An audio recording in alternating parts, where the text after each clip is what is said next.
We would like to introduce two of our best friends and just two of the great coaches on this planet. And what makes them special is not just that they're both brilliant people and brilliant coaches, but they're a brilliant team, you know? And so in love, that collaborate and teach together. Yeah, and yeah, tell them. I love these two people. These Jennifer and Bryan, who you're about to meet more intimately in terms of their ideas. I was in one of their original coaching programs before I could even call myself a coach. I couldn't even charge a client for coaching. I didn't even know how to say I was a coach. And after I went through their program, I developed a sense of self-esteem and courage and a toolkit. And a lot of who I am today is because they were willing to contribute their wisdom. And I'm so happy to introduce them to you, to share their knowledge with you tonight. Listen carefully. This is going to change your life. Another little piece here. You may have heard of business coaches that have like helped businesses become successful or like helped someone become a millionaire. These guys have helped 8 companies scale to $1 billion. That too. Plus they run our Burning Man camp, which makes them cool on a lot of different levels. So please give a warm welcome to Bryan Franklin and Jennifer Russell. How you guys doing? Yeah, really such a pleasure to be here, and you get the sense of like Eben and Annie and their friends and who they've learned from and also who learns from them. It's just so awesome, and you really are an integral part of that, and I want to thank you for that. And I also want to thank Eben and Annie. Annie mentioned the coaching program that she did, I don't know, 2009, something like that, and the very first coaching program that I ran before meeting this amazing woman and before we partnered. I got like 20, 30 people for a year. I taught them how to coach, and I taught them how to sell, right? Coaching and how to sell, so how to have that one-on-one conversation. And I was shocked at the end of the year that only a few of them were successful coaches. I was actually in tears. And I was like, I don't know, what am I missing? We got coaching, we got sales. What am I missing? And then I met Eben. It's like, marketing. And I had never thought of marketing. I'd never done marketing. I didn't know anything about marketing. So I learned marketing from sitting in the chair where you are now, learned and then started to teach that as, sales, marketing, and coaching. Jennifer came on board and we taught sales, marketing, and coaching. And then that really is when everything started to come together. So just thank you so much. You've really been there in support for us and our relationship and our businesses, and we've been in support for you in the same way, and it's just a pleasure to be here. Yeah. So, Evan shot us an email. It's like, hey, can you guys, we're going to do this coach summit. You guys want to get on stage and teach something? And we're always like, hell yes. We want to contribute back and be in the energy and see you guys. And so we asked ourselves the question, well, what's going to be the most useful thing? We do have about 700 hours of lecture on how to be a coach. So, which one is going to be the one? And so we decided, we've been coaching collectively, the two of us, for 30 years. So in 30 years of coaching, what's the Pareto? What's the 20% that made 80% of the difference? What's the conversation we have more than any other conversation? What's our orientation more than any other one? And what's the one that really has made the difference? Whether we're talking to a couple about falling even more deeply in love, or I'm right now coaching the head of a consumer product company, which is the fastest company ever to go to $1 billion in revenue in history, and so all the complexity that they're dealing with.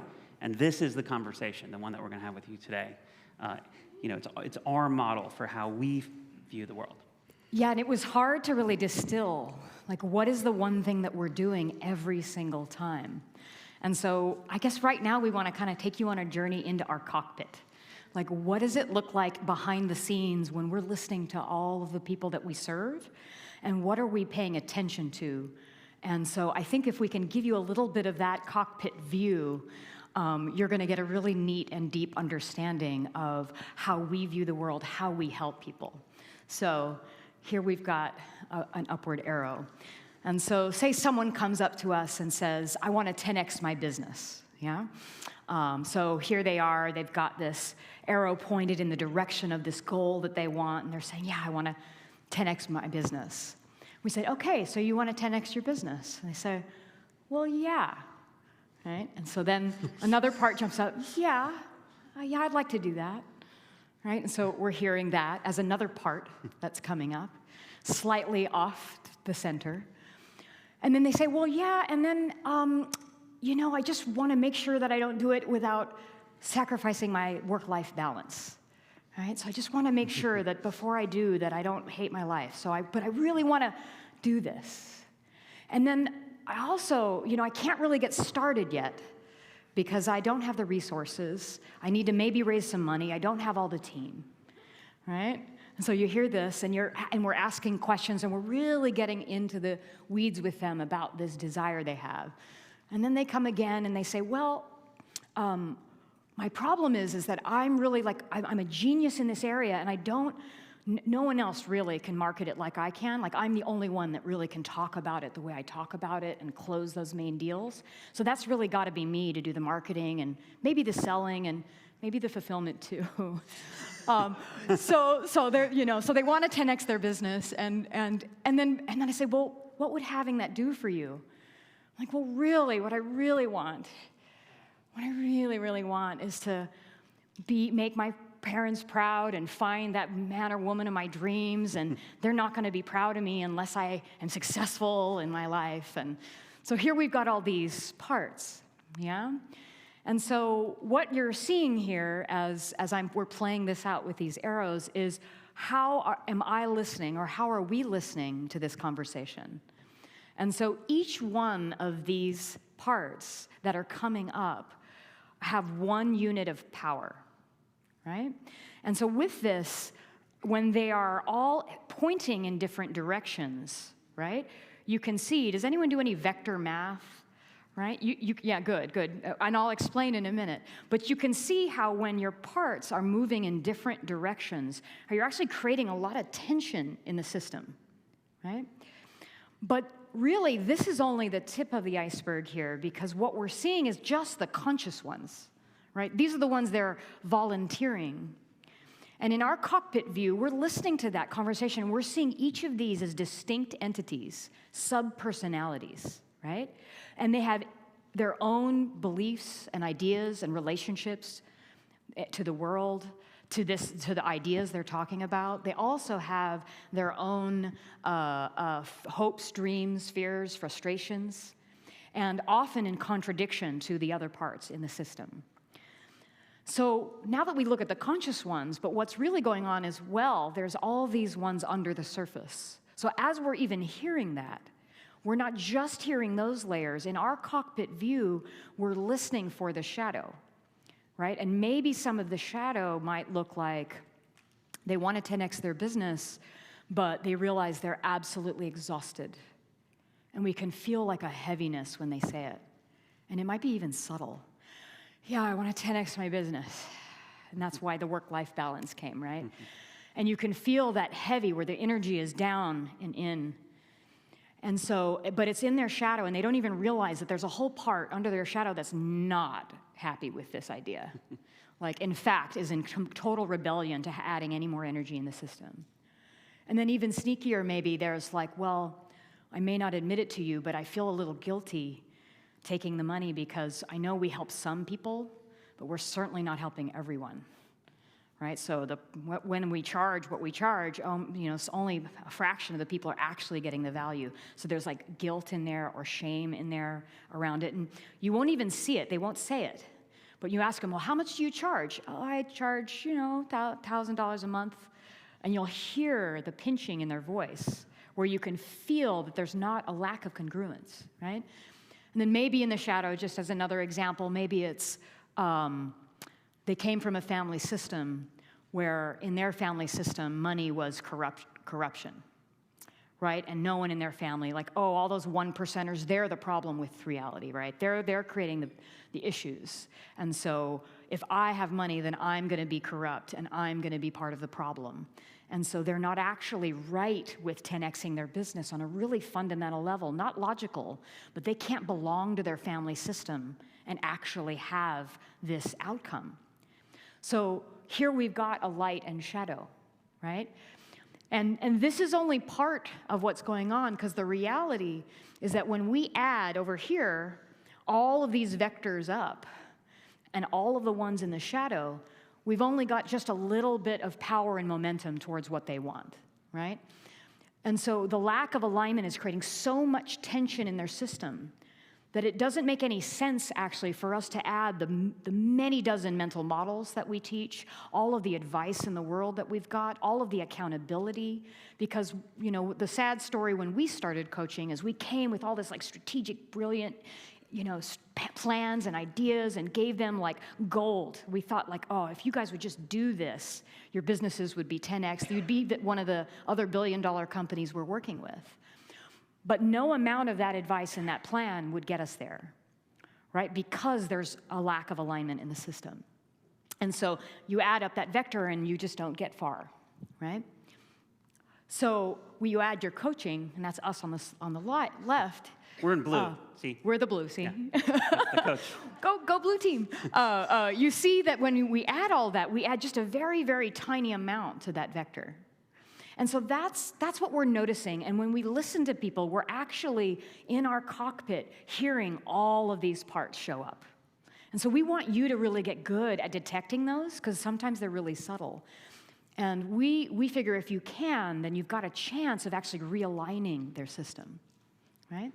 So what's really going on, I showed you 6, but the reality is way more like this.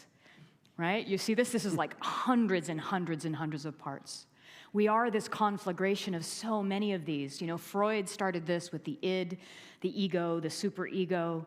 If you studied Jung in psychology, he created the inner child work and all the archetypal work.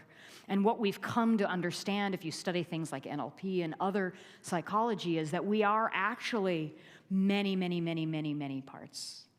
And if you've got more that are under the waterline, more that are under your conscious level, then you really see what folly it is to actually just operate on the level of advice, right? So this is more like what the real story is. Hey, babe, let me add one thing. Yeah. So inside a person, there's all these parts, and that's what we've been talking about. And when you add up all of those parts, you get kind of the average, and that's the power and direction of that person. And then if it happens to be like a company, then you've got other people which have different powers and directions. And then that kind of makes up often a group within a company. And a group can make up, you get lots of groups and you get like an organization. You get lots of organizations, you get a company. You get lots of companies, you get a market. You get lots of markets, you get an economy. So the way the parts interact are the same, no matter at what level of abstraction you're working with. If you're working with companies inside a market and competition, it's the exact same dynamics that if you're working about parts in a person. And you'll find that you'll just the same patterns, the same problems, and from a coaching perspective, the same solutions show up again and again and again at every single level. Yeah, yeah. So if this is the situation that you're walking into as a coach, like, what do we do with this? Because my experience of it when I ran up against it when I first started was it was kind of like coaching someone with a 1,000-pound weight. And they were going to try to run a marathon, and you were like, okay, come on, let's go. And they've got a 1,000-pound weight, and they're not able to actually get a sprint going, right? So what we can do as coaches, one of the highest leverage things that we can do before in sequence to adding maybe our brilliant domain expertise and advice and accountability and all of this is to begin shoring these up, right? So we see this part out of alignment, and we help them through integrating these parts, through being with these parts to really align that. And what happens to that arrow of capability, of power, as Eben said, being able to respond to your life? It starts to grow, and then we do it some more, and it grows some more and more and more. And pretty soon, you've got an incredible amount of momentum here, right? And as you align more and more of these parts, you start to become really unstoppable here, right? And now the arrow is getting so big and even bigger still that as you start to shine light on some of the shadow, that once you create the awareness there, that there's so much power in even just bringing unconditional attention and awareness to that shadow so that it reorients, and those pieces are almost the most oppositional. So we as coaches are here to actually have such acuity that we can see this as it happens. And as you get more and more of the shadow, you can see we've run out of screen, right? We can't even imagine how unstoppable this person is because everybody is in alignment, all of that thousands of people collaborating inside of us, which we then replicate with our ability to create those outside of us and create alignment there. And now we've got an entire team on the path of getting us what we want. I called Richard. I called you ahead and see if we could get the really tall screen so that we could show the. But this is okay. I mean, I get the idea. I think so. Yeah. So one of the things we really want to drive home with this idea is that no coach, right? No coach can support someone who is out of alignment. Right? No coach can give you advice that will create any impact if you're all the way out of alignment. And similarly, no one can stop someone who is in alignment, right? No one can stop you. If you're all the way in alignment, you're going to figure it out. You'll be relentless, right? So then this, when we're in our coaching sessions that we've been doing the last several decades, what we're always looking for is at a very high level of acuity with every minute. We're looking at how aligned is this person with what they want. And often the process of aligning them will even change what they want to begin with, right? So there are 3 areas that we look at, and so we want to spend some of this time together with you looking at, okay, so how do we work with this? And there are 3. Right, that we look at. We look at identifying it as the internalized parts, right? These are the parts that are all the way inside us in the kind of level of our physiology, and we broadcast that physiology. So we're going to bring some people up and kind of look at the physiology and show you how much you're able to actually identify. These parts work on the level of aligning around the external world. So there are externalized parts where we send messengers out and outsource other people to reflect to us the parts of us that are out of alignment. And we see them, and they take the shape of our partners and our colleagues and our lovers, but they're actually just an externalized part that we're talking to, right? And then thirdly, we're going to look at the invisible parts, right? These are the parts so invisible to us that we've disowned them to the point we can't even imagine that they're part of who we are, right? They become kind of like our rivals. So we're going to talk about each of these 3. Yeah, you want to add? So let's just roll back the tape on some moments from this weekend and look at them through the way Jennifer and Bryan were seeing them, which is through these kind of alignment parts, right? So one thing that came to mind is, in Annie's demonstration, she coached several people, and Evan was coaching around the wine chemistry. And what we were seeing was Annie was identifying, she even said this in so many words, I was looking for anything that was incongruent, right? In other words, I was looking for a part that was kind of facing the opposite way, and then stopping and giving it loving intention until it kind of corrected. And then sometimes, as a coach, you can fall into the trap of thinking that you have to, you're the one that's going to change the arrow, and so there was a little tug of war about God and humility and stuff like that, and you could feel that energy. It's also a sign for the coach to wait, the client's the one that has to change it, I can't. So, how can I just give loving attention until it rights itself, right? Because anything you do after feels great as a coach, particularly if you're brilliant, which I know many of you are. The more brilliant you are, the more seduced you'll be by giving them these amazing answers, which will be absolutely discarded by all of the parts that are out of alignment with even wanting to get there in the first place.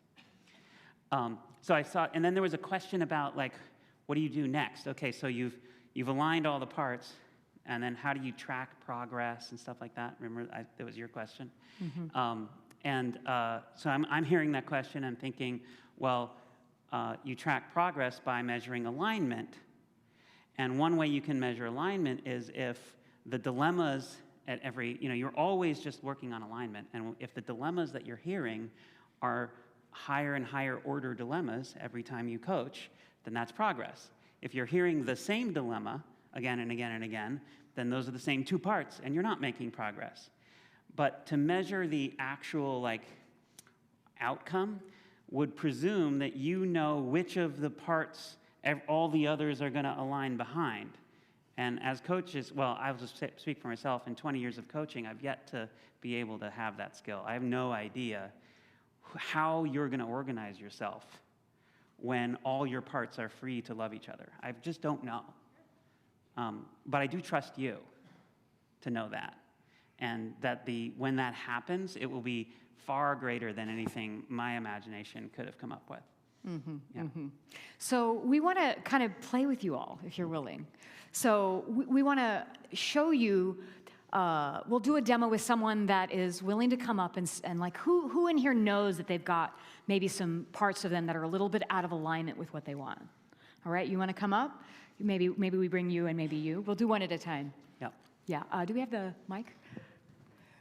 Yeah. Yeah, we're going to do this on the stage. So. Yeah, because we want you all to see. So you're going to come Does that up. change who? Oh, no, I'm in alignment now. I don't need to come. Yeah. So we'll give you the mic, and we'll have you wait just for a moment. Yeah. Yeah, come on up. So come to the middle so we can all see you. So just for a moment, just share with us your name and, what are you up to in the world? I'm Jeff, and I'm from Sacramento. Great. And just trying to get on that transformation. Okay, so freeze for a moment, pause. What did you all notice in his physiology? We're now just looking at internalized parts. What did you guys notice? So physiology is like the voice, what you can see on the skin, anything like that. And we're going to be passing out a handout right now that's going to give you a list of what to notice just in their physiology to see all the parts. He's already broadcasted several. Did you guys catch that there were a few different parts online? How many of you caught that there were at least 2 or 3? Yeah? Great. Okay, good. Okay, so first, what did you guys notice about his voice? Soft. A little hesitant, a little shaky. Yeah? A little bit tentative. Now, some of that is the intensity of coming up on a stage, yeah? This is a very, some people would rather be buried in a box under the ground than have to do this. Yeah. So we want to, really be compassionate with those of us up here. So first we want to do that. But we can feel so there's some parts of him that want to be up here. He was, the first to raise his hand. So there was one part, he was like, I'm ready, I want this, right? No hesitation, his hand went right up. So you all catch that part? Yeah, some of you hesitated, right? Some of you are like, I don't know. He's the least conflicted of all y'all because you he's couldn't here, even get your right? hand to go and up. her as well. You're like, yeah. Oh, I want something, but not really. But I'm actually pretty good. Yeah. Yeah, and then there was another part, and what did we notice? We noticed a little pinching in the throat. Yeah? And so what I noticed is maybe a slightly younger part, a little bit scared, right? Just a little bit. Does that map? Yeah, so we just kind of want to be with that little bit of it just pinches the energy. And often in our physiology, one of the things I want to bring up is what happens is these parts get stuck in the body. There's a really beautiful book called When the Body Keeps the Score. Does anyone know this book? It's a good one. And we had Annie Brooks, who is a somatic healer, and she pays a lot of attention to the body and the physiology because there's so much that we store internally. So we could spend days even just on that one little part, but let me just say a little more. What does it say? Say it out loud. Joe Polish gave me some information, and he wrote that title of that book down. Oh, how synchronous. Going to the library tomorrow. Look, your higher self is telling you to come get this part. Okay. And so all he did was say, hi, my name is so-and-so, and I'm from Sacramento. Do you see how much we already got? Right? We got an enthusiasm, we got I want this, we got a little bit of fear, right? We've got, so let's actually go a little further with him, yeah? Right? And so you notice in that first page of the handout, there's some things to look for, right? No, we want you to not see it so that you're natural. Okay, you said that there might be something in your life that you feel a little bit of conflict around, or a little misalignment. Will you tell us a little bit about that? I can tell you exactly what it is. Great. Approval seeking Yeah. and fear of disapproval and rejection. Yeah. And I could share what that looks like because everyone has seen it. Okay, pause for just a moment. Yeah. Can you feel the sadness? Right? So there's another part. So there's the scared one, and there's some grief in there even. Like this has created some major pain. And so as a coach, what I'm doing is I'm just providing unconditional attention. And there's love, there's one version of it that Annie brought, which is so valuable, which is like presenting you with your magnificence. And we need to do that too. But there's another form of unconditional attention I want you all to make note of, which is I don't need to hide, fade, or fix the grief. I can actually just be here with the grief a little bit, with the sadness. I don't need to move, I don't need to change it. One of the places that our more organized parts hide is in both the coach and the client being on board that we need to fix the broken part. And that actually creates more tension in the system. Yeah? So we want to relax any need to kind of hide, fade, or fix. And I know I keep interrupting you because we're also teaching, so just thank you for that. I know that can be jarring. Yeah, I wanted to add just one thing Yeah, while go we're ahead. interrupting. So, I've noticed that in the coaching sessions where I am at my most effective, whether it's one-on-one or in a group of executives or even here, I'm the one who needs it to change the least.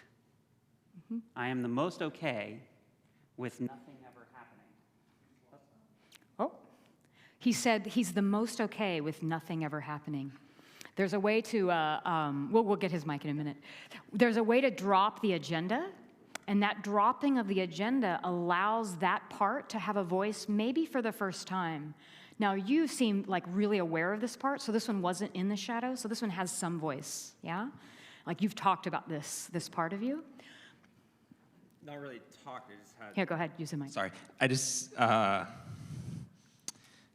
I just share the experience? Yeah, please do. And what brought it to my attention? Yeah. Eben's program on being a man 10 years ago was the first time an adult male in my life said, "You got this. Yeah. You can do this." And then 10 years later, like here I am, and the whole all my behavior was there was this approval-seeking energy from like towards him. Yeah. And at the end of the evening, when you're running late on time, and I had to risk the disapproval of everyone in this room and him. And it even felt like I got it a little bit. And it's because the battle that was going on in my head was the voice that's been with me my whole life, which is like, you know, good little shit. Like, how dare you think you can go up to that microphone Yeah, who are you? and waste everyone's time and say something that no one cares to hear. But he asked me, "Are you sure?" And I said, "Yes." Yeah. And can I, one more thing? Yeah, please, please. This morning I came up and Annie stopped me and said, we need to stop in time. And I felt that. I reacted with pain. Yeah. But I had the awareness. And Yeah, that was a mini rejection, wasn't it? yes, but I had the awareness and it didn't compromise my magnificence. Yeah. Woo! Choo choo. Yeah. Yeah. Yeah, and so look how much energy is there. Like, can you feel all the parts? And it's like you can feel him, right? And part of the beauty of actually just being with you here is these get lodged internally in our body. And what happens is the energy just fluctuates like this, and it gets stuck. It never discharges fully. Because my guess is that there's also a manager part that's only barely holding on to try to like manage and protect and be like, have it together, right? So y'all feel that part too? I mean, he's mostly being so gorgeous and vulnerable, like, thank you right? You could be way more buttoned up. Most people are a lot more protective, and you're actually letting that one go. But there's also like the manager part. Like, wow, I can't totally lose it up here, right? And so when both of those parts are online, they're at war actually in you, right? And so when we work with people, we want to go into some of these internalized parts. And as we go into these internalized parts, we want to get the born on date. And I think you're already getting us there. So just go with me a little longer. You're doing so well. Thank you. This is like the best demo I could imagine, this level of vulnerability. Where in your body, when you felt that feeling of, you had a voice. Was that your father's voice? Was that your mother's voice? Yeah. How old were you? It's also my mom's too, but Your his mom's. was the more powerful. His was the more powerful one? Father-son relationships and all Yeah. Bless them, for they give us all of the opportunity to look at these unhealed parts. Yeah. How old were you when you first heard that voice and felt this feeling? that. I shared a little bit of it, but it was like 14 or 15. Yeah. Yeah. Good. Now where? But in- it was yeah. happening beforehand. Yeah, of course. My guess is that wasn't the first time. Will you go with me here a little bit? Will you feel it for a minute and tell me where in your body it resides? Yeah, gut? Yeah. Let's find out a little more about it, because we're going to interview it just a teeny bit. And is it moving or still? It moves to this arm always because Right arm. Yes, and that's why I say it goes my whole life, because I was born with, there was an issue, complication, and I had physical therapy on it for 2 years, so it functions, but it doesn't extend all the way. And from what I've learned about childhood development, the intentions were good, but it was still a physical trauma for 2 years. Yeah. Where I was screaming and throwing up while they're just wrenching on my arm. Oof. And then so my whole life has been, I'm deformed. Yeah. Thus, And so it always goes there, because it's just a Yeah. constant reminder that I'm no good. yeah, yeah. I mean, you weren't even born normal, right? So that part is like, I'm deformed, and I need someone to tell me I'm okay. Yeah, let me know I'm okay. So there's a part of you pinging the environment. Am I okay? Am I okay? How many of us relate to that? Yeah? How many of us relate to doing that maybe like 10 times a minute? Yeah? Yeah. You get that like, you're not alone here. Like, and to some degree, we all have this wound of, am I okay? Am I okay? Right? So you go into your belly and your arm, and does it have a color? Like dark or black or just no color. Yeah. And you said it was moving or still? It's still there. Yeah, still. Got it. Got it. And is it like heavy or light?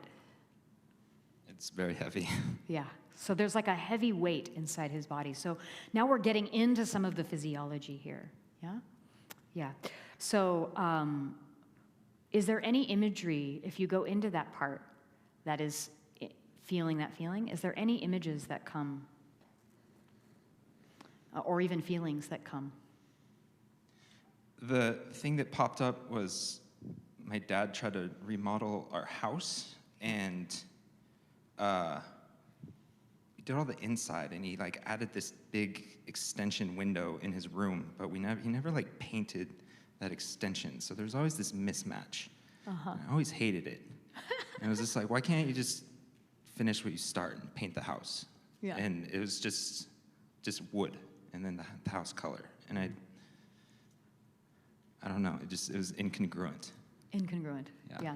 So here you've got connected to this feeling, both the one that's feeling like a defect and the critical voice pointing out the defect.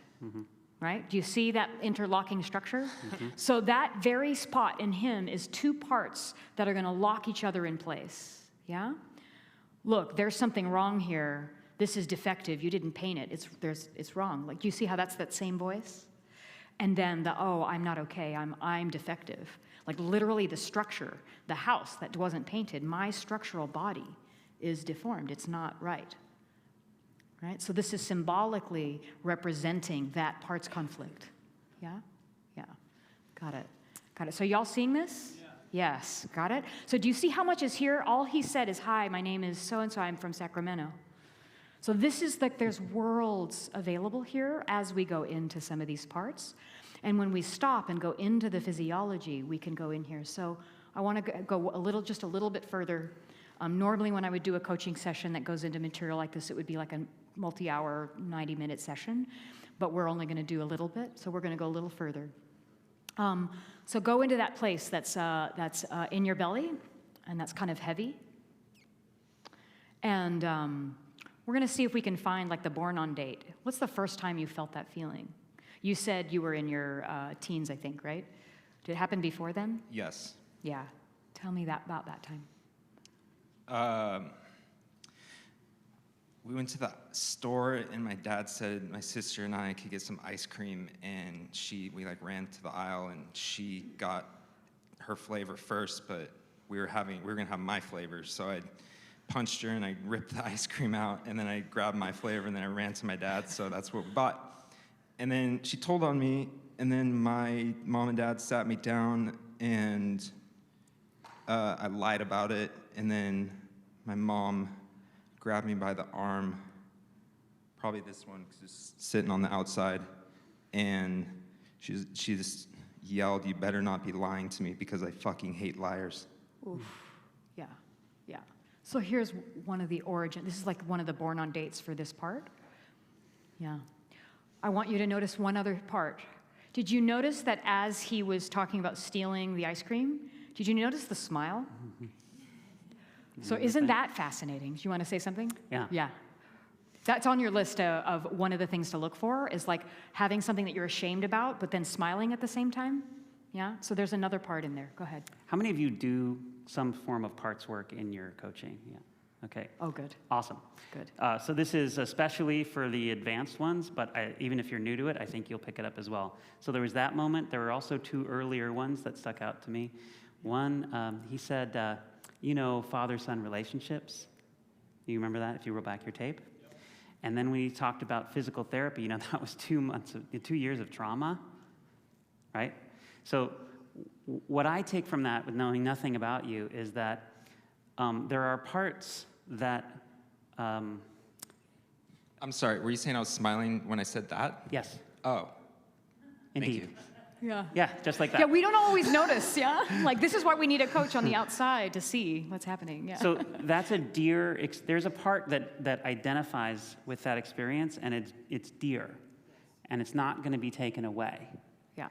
So healing, transcending, moving on from, that part's going to object and won't be on board with anything that has to do with being someone who wasn't traumatized with consequences for 2 years. And however complex the father-son relationship was, there's going to be parts objecting to change it, even to what the manager part would consider to be a much more healthy structure. So those were also on display. I just wanted to point that out. Yeah, and what I noticed is maybe like this part that I just want to love up, because like there was like the little inner rebel. Did you see like a little kid running off with the ice cream, kind of like... in a way, this is like the part of you that is standing for like mischief and self-expression and freedom and liberation, even as he's doing something a little bit wrong, right? So there's that part. You kind of relate to that little part of you that was kind of having fun, almost delighting in the mischief that you were creating, the wake, even though the end of the story was like, oh wow, a lot of pain.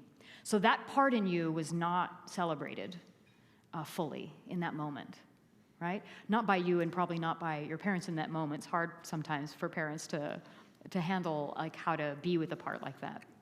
So here we've got, I don't know, we've named maybe a dozen different pieces that are all happening in his system all at once, so that in every moment that we haven't integrated all of these parts, they're all walking around with him. the part that's bad and wrong that was blamed, the part that's deformed, the part that wants help, the part that's hesitant, right? And all of these are right here. And if we just bring a little bit of loving attention, we can actually start to be with and work with some of these parts. Now, I know we haven't taken you all the way to a conclusion, but most of this talk, since we don't have time, is just to show you what's there, yeah? Is there any others that people saw that I didn't even call out? Yeah, do we do pretty well? Good, thank you. So, one thing that I want to get across is that there is something that that part of you is wanting, is a stand for, that it wants, it's like there's a lesson, right? There's a message in it. And so if you could, for a moment, associate into that little part that's like feeling a little bit rejected and deformed and made wrong, what's this beautiful, precious thing that it's standing for, that it wants you to know?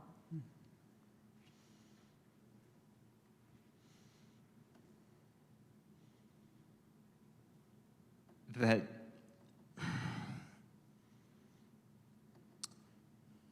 it put me in my head, and it definitely made me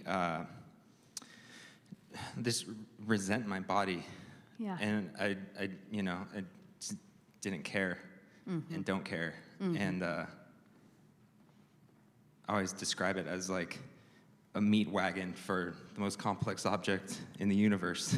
Right. And to just have the acceptance of it, but also to honor that it brought me to here, which is, and if I could share something with the discussion about humility yesterday, that's been something I've been wrapping my brain around. And when she said it's a refuge for your, hide from your brilliance, and I was just, that's exactly what I've been contemplating. Yeah. And there's this, I've been calling it Kanye West energy, where I scream from the mountains that I am a creative genius. Yeah. And just pushing that part down, but having all these things happen. Yeah. Because if you wish to make an apple pie from scratch, you first have to invent the universe. So everything that happened brought me here. Yeah. And it's imbued with purpose and significance, and that process has become what feels like my life's work. I do have a sense of purpose, and there's a lot of cleanup to be done. Yeah. So. In all of us. Beautiful. So I want to just point one or two more things out. So in me asking, like, what does that part stand for? Right? This is part of, like, how do we integrate and align the part of him that has felt oppressed and made wrong? And there's a way where this part of you is like a reminder not to leave your body, but also is cheering you on for having developed one of your greatest resources, which is this incredible mind of yours, right? So this part, all of these parts, even the ones that seem impoverished or oppressed, they all have a positive intended outcome for you, right? They may not have the healthiest strategy to get it. Like, one of your strategies in that much suffering was to leave your body. I mean, that's a smart strategy, yeah? I mean, how else do you, when you're young, cope with that level of pain, that level of make wrong? And what we would maybe leave that part with is the highest application of the body. The highest application of the body is presence, is to bring you into presence. And our emotions often take us out of that presence, right? So in that moment when you're feeling that pain or suffering, it's a reminder to get present with it, not to vacate and leave into your mind. The best thing you could do in that moment is allow yourself to feel it fully so that it discharges fully. So, and then the highest application of your mind is what? Is to point your attention. That is the highest application. Where you put your attention is where everything goes, right? Being a ninja with your attention is the highest application of your mind. And then the highest application of your heart is your intention. Like, what do you intend to happen? What's the why behind what you're doing? This is the richness. This is like, why? What am I really intending here? So your body has that role for you, is to bring you into presence. And that part of you, even though it's through pain, is like, I want your attention, come here, come back, feel me. Come back into your body. Yes, you went into your mind, that was a beautiful strategy, but like, let's come back here. And in the present moment, you'll find unconditional love and attention right here. And you can give it to yourself. Yeah? Good? Yeah, thank you very much. Yeah. Can I give you a hug? Yeah. Yeah. Most of the Here. time that we're up here, we're about halfway through our 90 minutes, and most of the time we're up here, we're going to be examining different ways of identifying the parts, Yeah. right? Because that is the 80-20 in getting the work done. Remember, there's two parts. There's figuring out what all the parts are, the relevant ones, and then there's doing the work of getting them aligned. And counterintuitively, it's the identification that's the 80-20. Right? If all you do if that's all we ever did, he's actually a genius, and over time he's going to work out how to get those aligned now that he sees that they're distinct parts. And there are things you can do as a coach to accelerate that, and we'll cover that kind of at the end of this program, at the end of this 10 minutes or so, in the last 10 minutes. So I just wanted to orient you that we're really focused on how to figure out what they all are. And in the example we just saw, there's so much energy in the battle. Remember when he said there was a battle? You feel there's so much energy. It's almost like, you guys know what ratchet straps are? Like for tying stuff down, like a Burning Man camp? So there's all this tension. You have these cables, and you're ratcheting it down. And there's all this tension, and to make something really make sure that it doesn't move, doesn't change, is you put tension in opposite directions and ratchet it all down, and then it's this immense amount of still tension. Imagine if, as a coach, you could take that same force, but align it all in the direction of what the client wanted. It'd be like a bullet train, right? Instead of this. So the power that you have is in that battle. And if you get both armies to face shoulder to shoulder towards what you care about, instead of fighting each other, you're unstoppable. You're unstoppable. So that power is within all of us already. It's just being consumed or expended in these conflicts. Mm-hmm.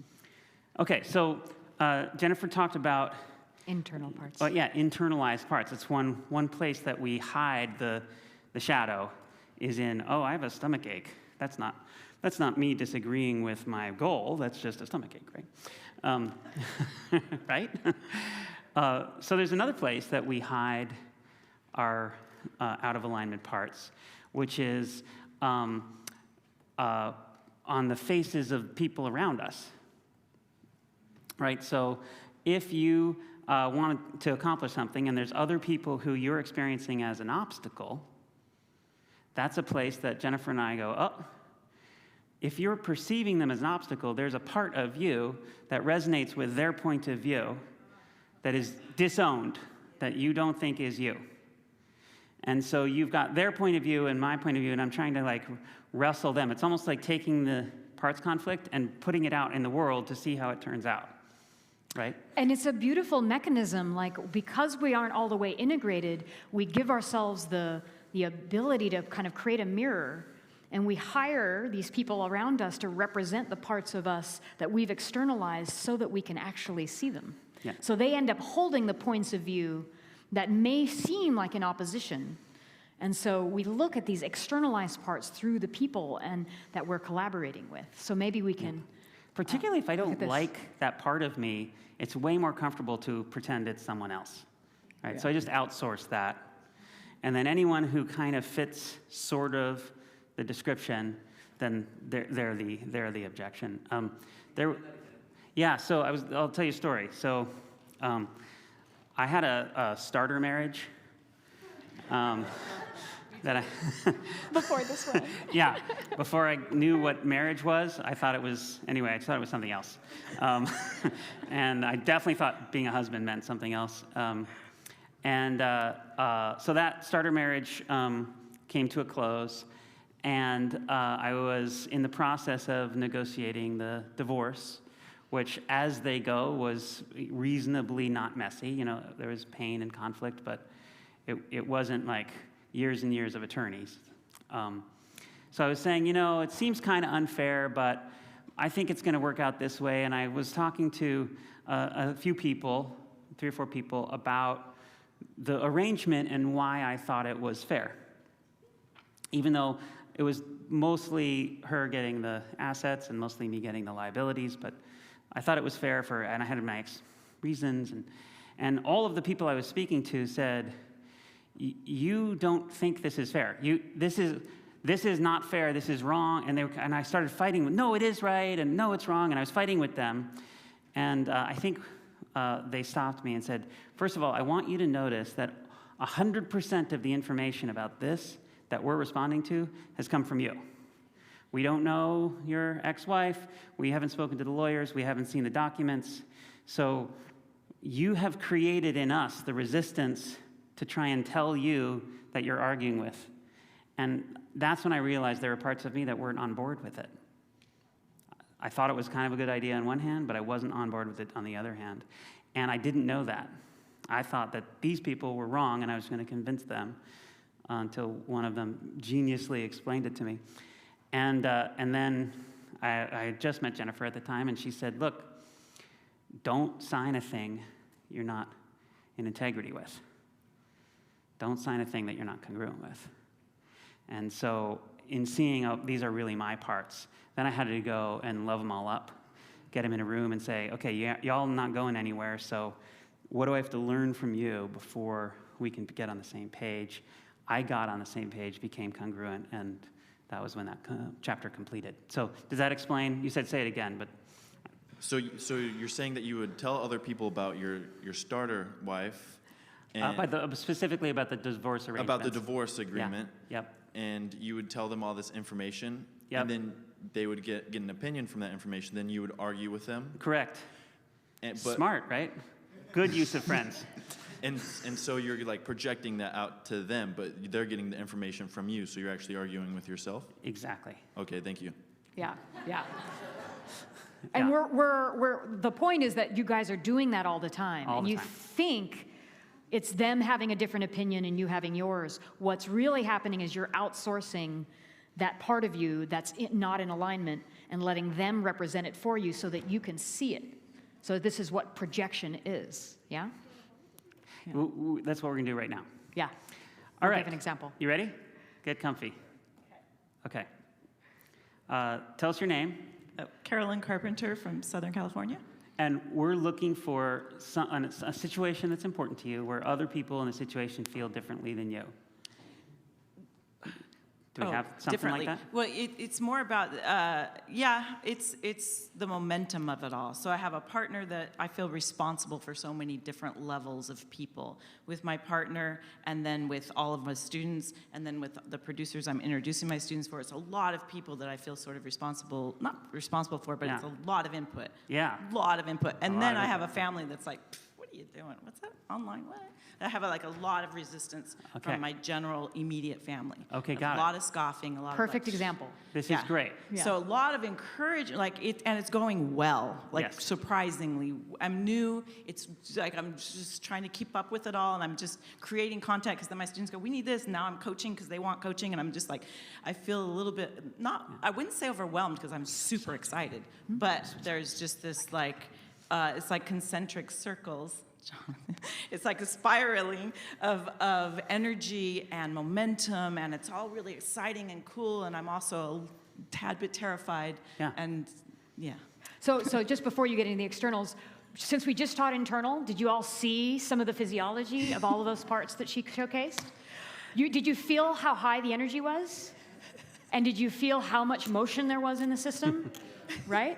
Yeah. So just note all those physiologies, because if we were doing the internalized parts, we would stop and pause at each one of those, right? But we're going to go external for a minute. I just want you all to get good at noticing every time. And I think all of it kind of spins up and around, and then my hip hurts. I don't know about you. I want all that energy to help her with her business. Yes. Don't you? Yeah. Because it's, P.S., it's hard to create a business. I don't know if no one's told you that till now. I'm sorry, but it's actually a really hard thing to do. And so we really want all the energy that you have to be directed in that direction. So I got kind of 3 casts of characters. I got you wanting to do this thing and doing it. You got all the people that you're like working with and caring for and whatever, and they're kind of on board with it, although they have a lot of needs. Yes. Right? And then I got the family who's kind of the peanut gallery saying, what the frick are you doing? Yeah, yeah. Right? Is that, do I have Pretty the much. kind of, Pretty much, yeah. is it, are there other, should we break it down further, or is that good for now? That's pretty. Okay, great. All right, so it may be helpful to consider, and I want to focus on the family piece, because that seemed, my read was, you're in the least agreement with their assessment. Is that right? What would you like them to say? What would you like if I could snap my fingers and they believe something different, what would happen?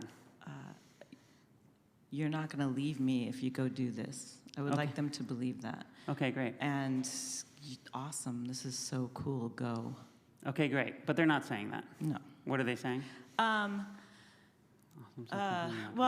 being an artist is not, I'm not unfamiliar with this when you're going to get a real job kind of idea, but it's that basically in different ways. Okay. And, well, no one makes money there. That's not a real thing.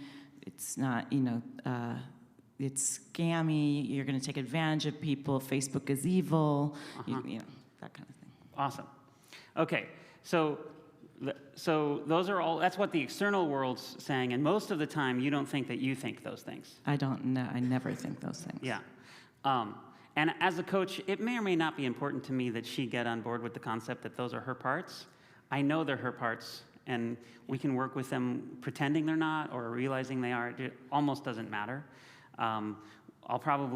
It's sometimes easier to love it when it's a part of yourself. It's sometimes harder to love it when it's a part of yourself. So the point is we want to love these parts. So one thing that we're going to do is we're going to look at, and this is a second page of your handout, this process. You can use it, follow along at home. We want to kind of figure out what the assessments are and what the predictions are. And those are 2 different things. Okay, an assessment is about the past or the present. This is, my assessment is that we are on a stage. My assessment is that you guys are reasonably engaged. Those are all assessments, right? Prediction is about the future. When we're done, everybody's going to hate it. Everybody's going to love it. I'm going to crash and burn. Those are predictions, right?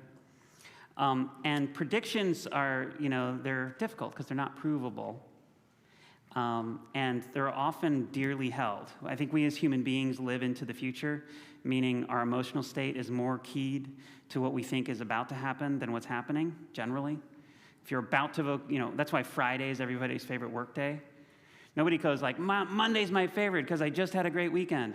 They always say, Friday's my favorite because I'm about to have a great weekend, right? So we're just future-oriented as beings, generally. So since we're future-oriented and it's unprovable, when I have a prediction about the future and it's different than yours, I will actually kill you to prove me right. Because we can't prove you right in reality, so this is what, I wouldn't kill you, but you get the idea. People actually go to war over their predictions, over what's going to happen, over what happens after you die, over all of which is an illusion. None of it exists in the moment. So exactly. It's like we're all fighting over things that are not real. If any of you are business coaches and you listen to the unresolvable conversations in an executive room, they're all about predictions.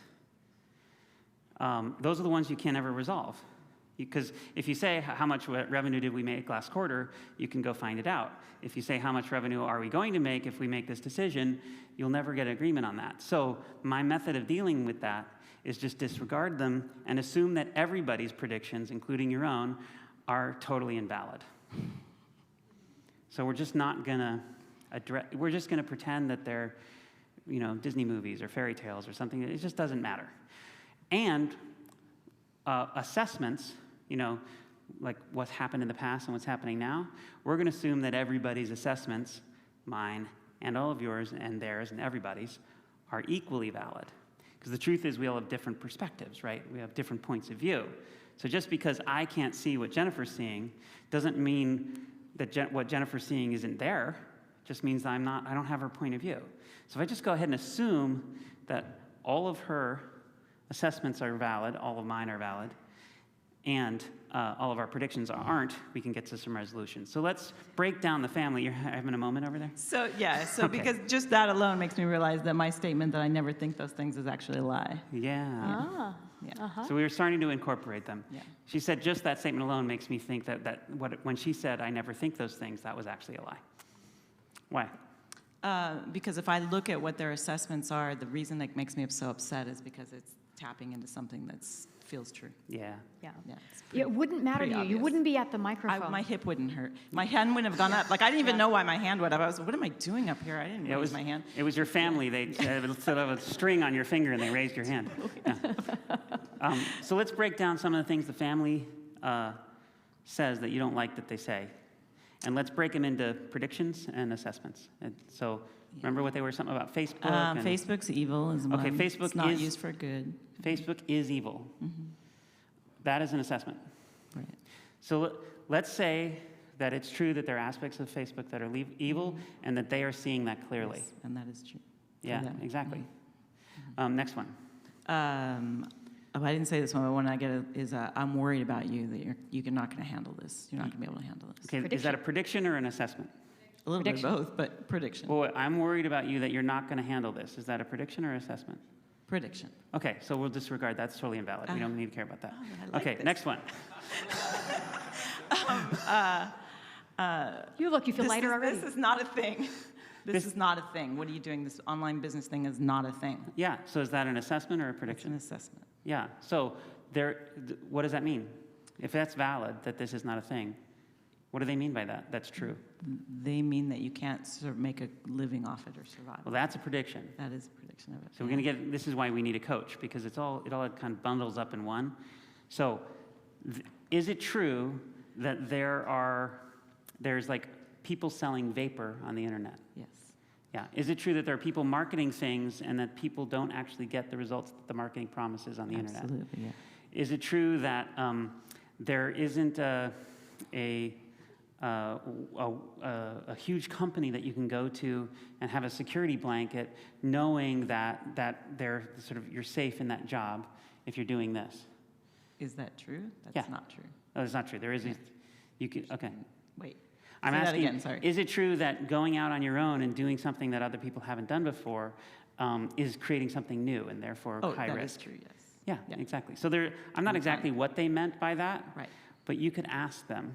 And when you ask them, they're going to answer in a combination of assessments and predictions, and you just keep discarding the predictions and digging into the assessments. Like, for example, when you say the internet isn't a real thing, what do you mean? What have you observed specifically that has you say that? Right. And when you do that, you're going to get to the granular assessments that they have, which are, and this is the kicker, the pieces that you're missing that will cause your failure if you don't acknowledge them. Can you say that one more time? Yeah. So the assessments that are at the root of these projected opinions which you're arguing against, Yes. those are the landmines that will blow up your ship if you don't navigate them as though they're there. Okay? Yeah. Right. So who is the source of all the information you need in order to be successful? You, your family, the people who disagree with you, whose opinions you really hate the most. Yeah. Yeah. Right? Because you have a partial view, and they have a partial view. And they're seeing the part that you can't. Right. Right? Now, it's when it's really hard to swallow those predictions. You're going to fail. This will never work. Okay, I guess you're right. It's really hard. But if you discard all those and be like, well, what they're saying is lots of people fail doing this. Well, that's interesting. Why do smart people fail when they're trying to do this? Because I'm smart. I don't want to follow that same trap. What are the what did Evan put it? The sort of the misconceptions of instinct. I'm not saying the right phrase, but does everyone remember? Intuition. Intuition. Mistaken. Mistakes of intuition. Mistakes of intuition. Yeah. What are the mistakes of intuition that all these smart people made before me that I'm likely to make? Right? And all that information is in those people. Right? So they They're your board members. keep it coming. Yeah, exactly. Yeah, so Yeah. because keep it coming so then I can mine it out. Exactly. Yeah, love it. Yeah, because why are they telling you this? Yeah, Because they love me. love you. Yeah. Yeah. Exactly. And ultimately, every parent wants their child to be happy and successful and fulfilled. Every parent. Yeah. So fundamentally, that's where they're coming from. And so they're just showing you the landmines that actually you have for yourself. That if you were to integrate some of this, you would probably not fall into those traps. If you would value some of what they're valuing, Right. you would make sure and safeguard and not fall in those landmines. Do you see that actually, Sure. in maybe a way that's very difficult No, it's to take? totally They're clear. showing you where the Absolutely. landmines are. Yeah, it's awesome. Literally, they're Thank like, you. there's a It's landmine here, And thank you. And I'm grateful to them for it. Yeah. Yeah, rather than being like, Okay, now physiologically, how much more She's changed, integrated yeah? is she? yeah. Yeah. And there's a smile, there's a relaxation. She's relaxed, present, right? Do you notice her nervous system's more regulated? Yeah. There's not remember all her motions like this, that we're showing you all of the energy swirling?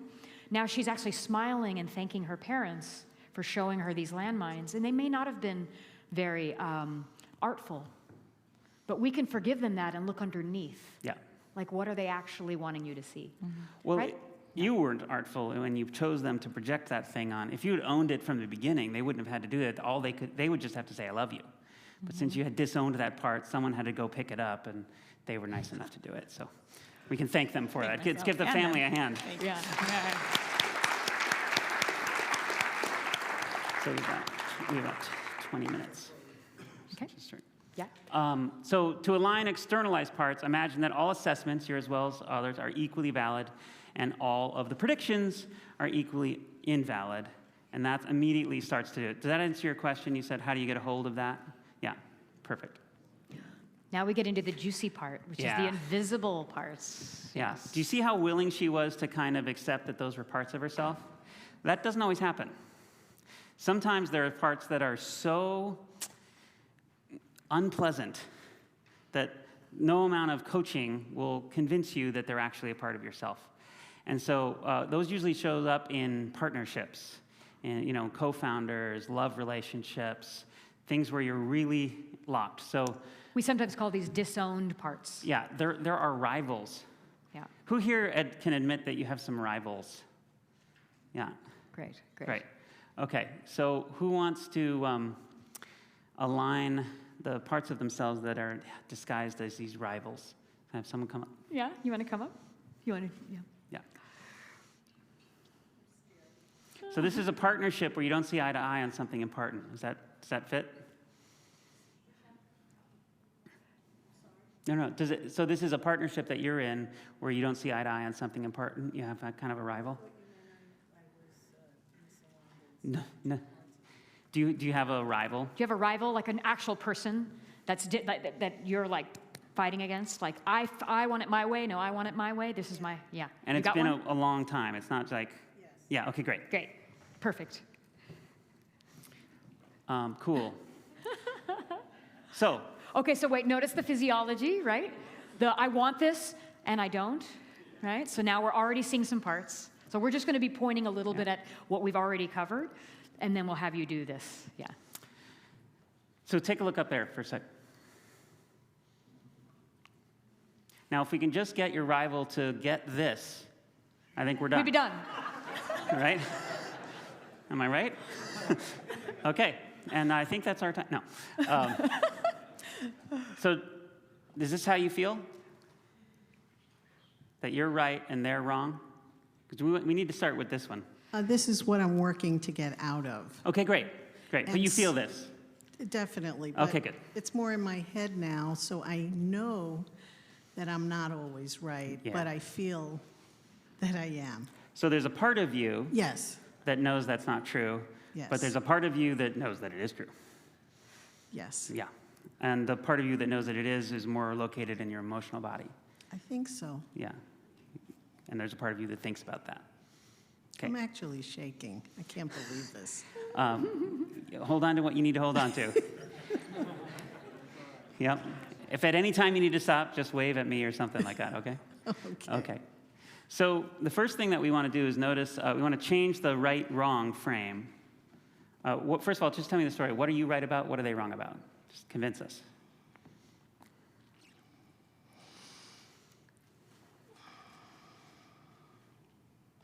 I'm not sure how to explain it. It's just how to behave. Okay, so there's behavior that they do that's wrong? Yeah.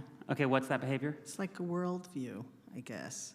Okay, well, what's the behavior? I'm more proactive. They're kind of reactive, very low in energy. Passive? Yes. Yes. Passive, yes. Yes. Aggressive, passive, aggressive. Passive and aggressive. So Yes. those passive-aggressive people are wrong for sure. It's way better to be What? proactive. Like, you're right. It's way better to be proactive, right? I mean, we'd all agree, right? So you're proactive and agentic, like Expressive, expressive, yes. and they are passive-aggressive, subversive, Right, low energy. right. Do they complain? A lot. Yeah, but they don't do anything about it. Correct. Okay. Okay, we feeling this? I'm right, they're wrong? Right. Okay, so what I want you to notice is that we're now having, instead of right and wrong, we're actually having a discussion about aspects of what we'll call your light and aspects of what we'll call their shadow, or what is the positive outcome that you have in mind, and what is the negative consequences of their choices, right? So we're now talking about that. So what's the positive outcome surrounding the idea of being proactive and how you choose to be? What's the positive outcome for the future that's likely to happen when you're proactive and self-expressive? If I'm proactive and they're, Forget about them for a second. Oh. Just why is it better? Like, what's going to happen that's good? Why do you value that? Yeah. I value that because I don't let things just happen to me. I search for the better part in my life, better parts. Great. Yeah. So you're Constantly seeking to do better, get better, Yeah. know more. Yeah, beautiful. So we're going to call all of that your light. That's the light aspect of you, right? Right. It's something that's beautiful about you, right? Okay. Yeah. And then their shadow is that they complain, they don't really get off their duff and do anything about it, they're passive aggressive. And what are some of the negative consequences that come from being that way? They're not they're not producing their potential. Yeah. They're a very great person, could be, They're missing out. really, a Yeah. lot. Got it. Great. So you're creating the life you want and they're missing out. That's But kind of we're both missing out. because you love them. Yeah. Yeah. Yeah. And I'm starting to love you. Thank you. So, but actually these things are connected, the light and shadow of these two things. They're not separate things as they initially appear. And there is a shadow side to your choice, and there's a light side to theirs. Absolutely. Can you see that? So Absolutely. what's the shadow aspect of being proactive and creating the life you want and kind of your choices? You swallow people up, You with swallow your. them up? Yeah, you really do. I do, not you, me. But See, I'm receding already. You're working on it. I really am. Yeah, because you're good. But And they're my bad. feet are I got that. shaking. Yeah. Still. But you might swallow people up, or it's hard to make room for other people sometimes, particularly if those other people are just passive aggressive and aren't really doing anything with their life. Right? Okay. Mm-hmm. Now they are mostly shadow, right? But they have this light aspect. So what's the advantage? What's the positive future outcome that can come from that more passive receptive way of being? What's the positive outcome? The value that they might be standing for. Peace. Peace. That's what comes through. Yeah. But I don't experience that. Right, because I get Well, that. well, mostly what you're seeing here is that you're comparing, do you guys see this? Your light to their shadow. Do you see that that's what's happening? I'm comparing my light, all the great things about being proactive and evolutionary, and I'm growing, and I'm really taking life on, to the shadow elements of them being passive, receptive, a little less proactive. Yeah? So we're not actually comparing the same thing. You see that? Right. So we're making our light big and their shadow big, and we're making their light small and our shadow tiny. Yeah? In order to draw the conclusion that I'm right and you're wrong. That's Right. which keeps the parts invisible. That's the whole reason to do this is to keep the parts invisible so that they don't lose their jobs. It's like a employment program. Yeah, Can go I ahead. just- Parts. But the fact that I said that I can swallow. Yeah, and that's the That's a shadow, Yeah. Right, which you started to elucidate. Exactly. right. So, in other words, the more I realize what my shadow is, the more equal it'll become? We'll get there. Oh, Don't okay. worry yet. Okay, You're doing great. okay. First, we're just distinguishing. Remember, the 80-20 is like, what are all the parts and what are they up to, right? And can I say something a little bit about this particular polarity? Please. This is a polarity. Bryan and I do a lot of work around resolving polarities. We do a lot of even love and relationship work around conflict. And what happens is they feel like they're in opposition, and they feel like a paradox, right? They feel like the energy is like between them, and you can't have one and the other and have it turn out well. And on the one hand, we call your orientation to life like the evolutionary impulse. This is future vision, right? This is possibility. Possibility, yeah. Right? We call that other side of that polarity, in its light, present perfection. Right? There is a way that those people oriented that aren't always striving and striving and striving are often a stand for actually being right with what is, appreciating the present moment just as it is. No need to hide, fade, or fix. Almost all Eastern religions are based on being in the now. There's no striving. There's no changing. There's no evolving. There's nowhere to go. There's nowhere to get. So can you see there's like maybe a little light in that and some light in the other? So this polarity creates a dance, and in its shadow, it can create superiority and judgment. You feel your judgment of them. And in them, it can create complacency and collapse. Yeah? So you feel that tug of war. Yep. And so what we're doing is we're looking at your future vision and their complacency and collapse versus seeing the entire whole, right? The light and shadow of both of these elements and how necessary they are actually as a whole thing. If all you did was strive, what kind of life is that? If you never appreciated the present moment, got passive and actually received life, it's a feminine principle, you know, to actually have energy come towards you and just feel what's here without penetrating the space at all. Receive it fully. It's almost a bid for your femininity.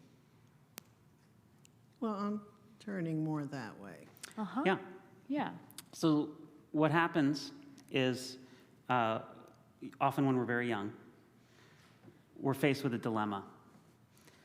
And in the situation, it doesn't seem like we can have peace and self-expression at the same time.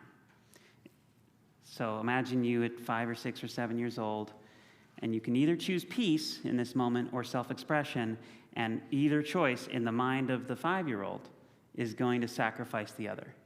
And so you make a choice, you make a call. I assert it's possible you chose self-expression in that moment. And then we build our whole life around choosing self-expression and compensating for the absence of peace, absolutely necessary value, until we get old enough to find a love partner or a business partner, and we find one who chose the other one. And then we're like, I've been missing that thing. And it's so natural for you. How do you do that? It's so it's always been a struggle for me, and it's so easy for you. And we marry them. Mm-hmm. And then hate them every time they make a different choice than we would have. How can you choose peace right now when clearly self-expression is the right one? God. Anyway, so that's kind of what we do. But we choose our partners to teach us, right? And since none of us are perfect and we all have shadow, and if you're sitting there choosing self-expression all the time, it's so easy to spot the shadow side of peace every time it rears its head. And it's so easy to ignore the shadow side of self-expression. In our wake behind us, in our shadow, which Carl Jung defines as literally the thing about you you cannot see, your blind spot. So, but now you can see it's kind of these two things, and they're really connected, right? They're Part of two parts of a whole. exactly. Two parts of a whole is what she said.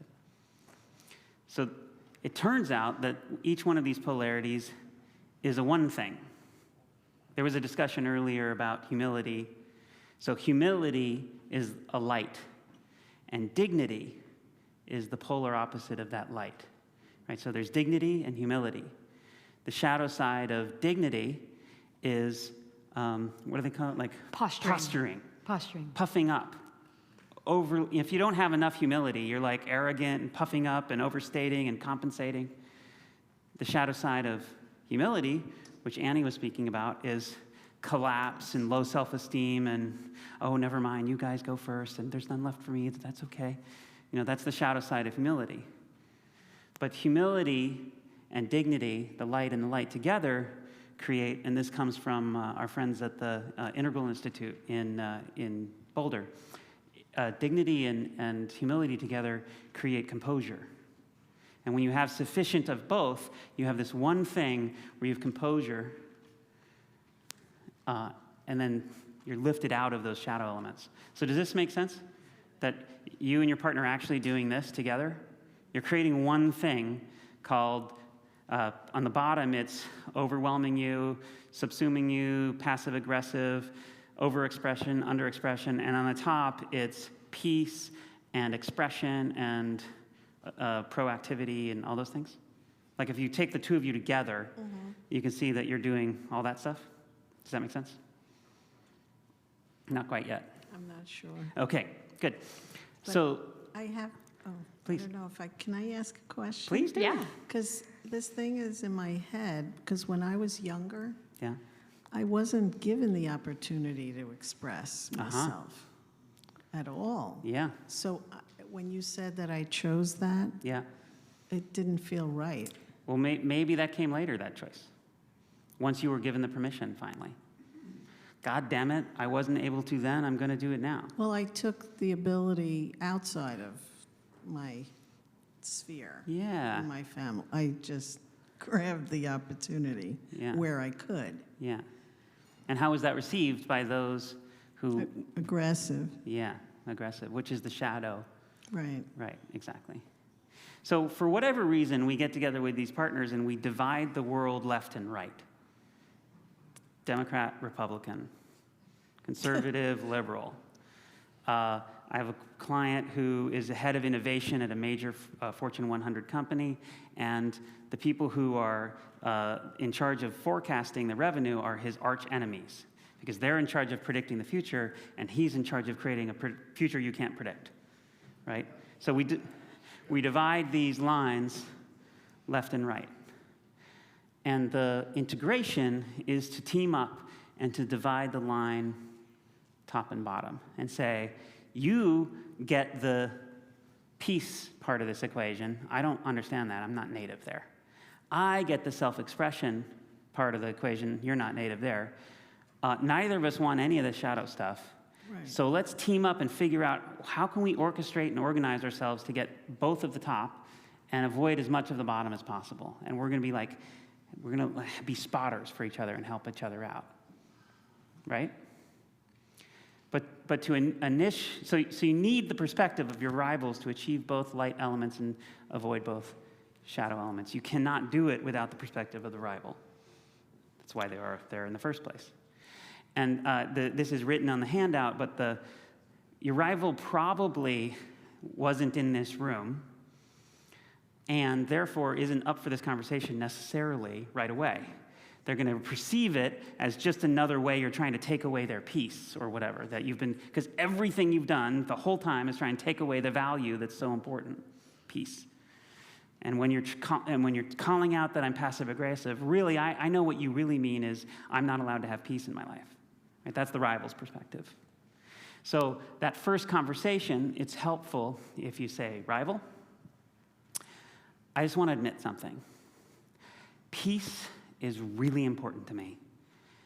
And I haven't been acknowledging the degree to which you stand for that. And you know what else? Being too aggressive is really embarrassing for me. I hate that I do that sometimes. And I haven't been acknowledging that that's part of what you're telling me I do too much of. So I want a new conversation with you, which isn't a tug of war, but where we're going to acknowledge the good parts of what we bring and work together to try and tune up our strategy so we have less of that other stuff. Are you in? And I can't promise you your rival will be in. You know, sometimes they are, sometimes they're not. But one of two things is going to happen. You're either going to integrate outside, meaning the rival's going to get on your team and you're going to do it, or you're going to integrate inside. These two things, you know, dignity and humility will become composure.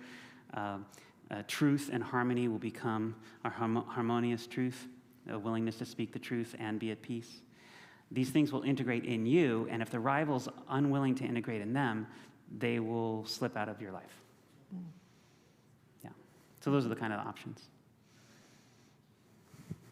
Thank you. Yeah, yeah. Do you have another question? Does it? We're at 11 seconds over. We gotta integrate. Yeah. I just sense some doubt. Yeah. Well, it's just because I've been working towards, you know, sort of changing the positioning of the shadow and the light. Yeah. And I thought that, you know, when you rebalance, then something happens on the other side. It doesn't appear that way. So I'm not sure how to get the cooperation of, you know. We're going to talk about this in integration in a minute, but if you're doing this as a strategy to secretly make them wrong, it won't work. I don't think I am. Like, well, you just said I was going to do something because I have an expectation that something's going to shift on the other side. I see. No expectation. Yeah, exactly. Okay. Because what actually is going on is this isn't integrated in you. Because your family told you you can't self-express, and then you did, and you had retribution. So peace and self-expression aren't integrated in you. I see. And he changing, or I'm assuming it's he, but it could be a she, he or she changing whatever isn't going to help you with that. You've got to do that part. Okay. Yeah. That's great. Thank Okay, you. Great. Yeah, thank you.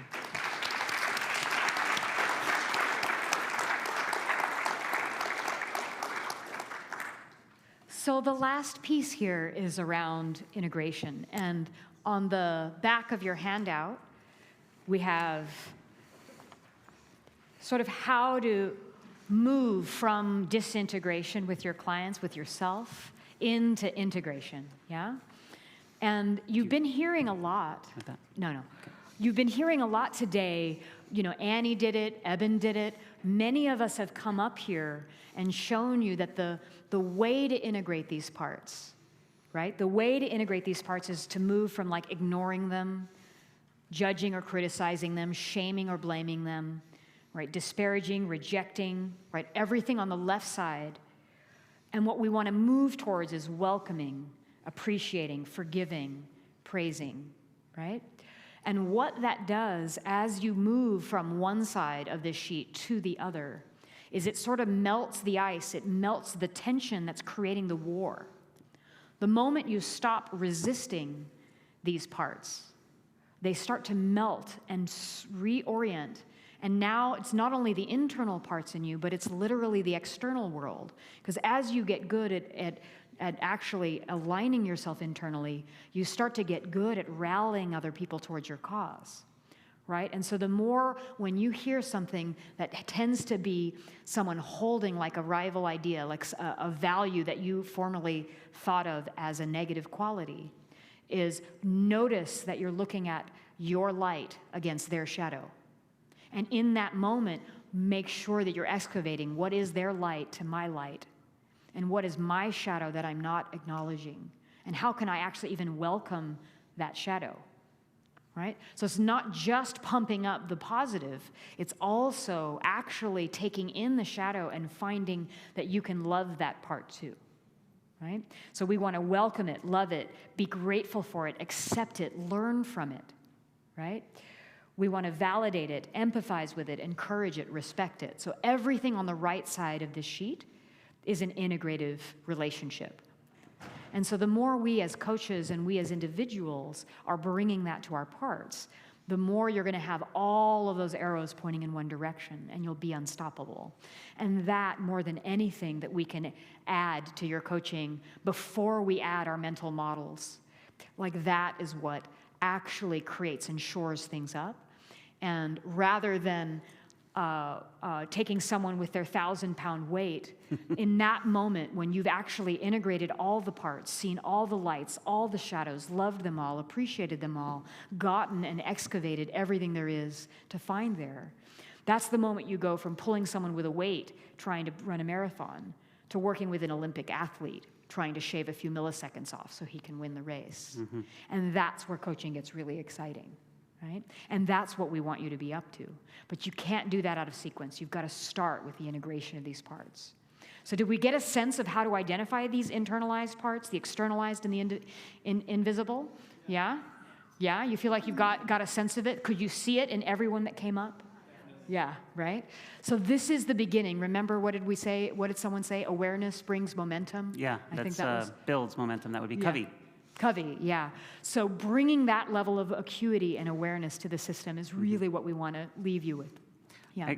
I actually helped write the business training for Stephen Covey when I was in high school. I did that with my mom. That was like when my intro to coaching. My mom was one of the first executive coaches. She used to say she was a coach in the early 80s. People would say, "What sport? That's great." You know, it was, way before coaching was a thing. Exactly. Totally. In fact, a client came to her in one of her Covey classes that we had written. She was teaching, and I did in summers I would do cold calling to sell people, managers into the business training.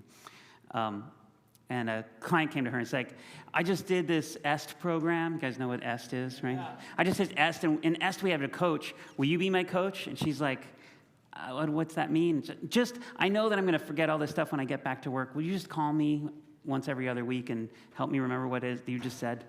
And she's like, "I guess, sure." And that was the beginning of executive coaching for her and many, many, many other people.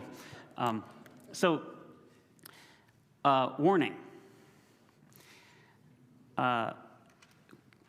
Clients always align, right? We're talking about alignment. Clients always align. Should I say this part, or did you want to say that? No, go ahead. Okay. Clients always align the most efficient way possible, meaning all those circles have to turn the least. Like if you measure the degree turn of all the circles and add it all up, the alignment will be the one where they've turned the least, which means there's no guarantee, in fact, most of the time it's not, aligning behind whatever they happen to say they wanted when they hired you.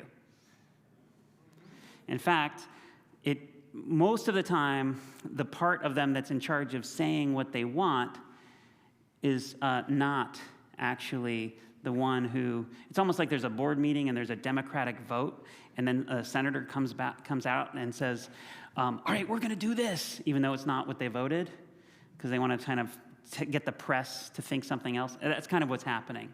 They're doing an end around the press to try and get, anyway, so that means most of my clients never get what they said they wanted when they came in. I view myself as one of the most successful coaches, really. My clients, on average, are with me for 3 to 5 years. They pay me every month, and there's no contracts. When I sell, you don't ever have to agree to so many months up front. Just at the end of the month, if you thought it was amazing, pay the bill. And if you don't, we're done. Because if it's not an easy bill to pay, then I'm doing something wrong. So, and on average, 3 to 5 years, they stay. But it's not because they got the thing they said they wanted. It's because they're becoming more of who they really are. And the quality of what it occurs to them to want is expanding and improving and growing, right? The thing they wanted was a strategy to deal with the conflicts. In the absence of the conflict, they want something totally different, right? Does that make sense? In fact, so you had Eric, who's amazing, Eric Nooner up here recently. He was talking about the amazing real-world tangible success he's had. And you saw a video from a break from the coaching program that Jennifer and I were teaching at that time. And if we measured the sort of tangible result, like it's not like he got X clients by the end of that year-long program. In fact, if I can out you, he was pretty much in the exact same spot at the beginning, at the end. And so our testimonial would have been something like, these guys are amazing, I had an incredible experience. Nothing really changed, like in the external world, but I just think differently, and thank you, right? But pretty much that's what it would have been, right? And then the intervening 6, 7, 8 years was a totally different future. So we're not really in the business of getting you a result, and I think coaches that try to do that will end up being very frustrated. But we are in the business of creating alignment, and that alignment creates higher and higher and higher order results, and more capability, and more alignment between not just you and what you want, but the people around you, the markets, the world, the universe, the ecology, so that what it occurs to you to have a business about is in more harmony with all that is. And that's when you really can create some outstanding outcomes. Yeah, thank you. Thank you. Yeah, thank you for Thank having you. us. Woo. Yeah, that's right.